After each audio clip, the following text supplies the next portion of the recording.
So, ayan guys, ito nga po si number 4 natin. Pwede siya maging condiments rack. Ayan guys, may itsura niya. Mas malapad yung pinakailalim. Made of stainless steel po ito but black matte na nga rin po yan. Hindi po mapipade yung kulay niya. At lalong hindi po siya kalawangin.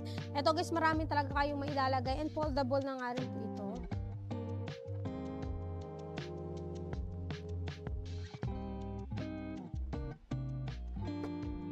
So, diba, space saver lang talaga siya.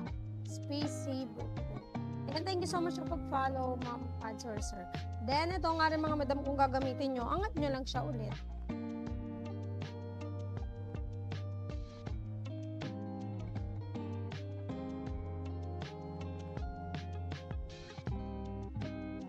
Ganun lang. O, diba, ayan na, sa number 54 natin. Mga canned foods nyo, pinang-grocery nyo, perfect din dito kay number 54.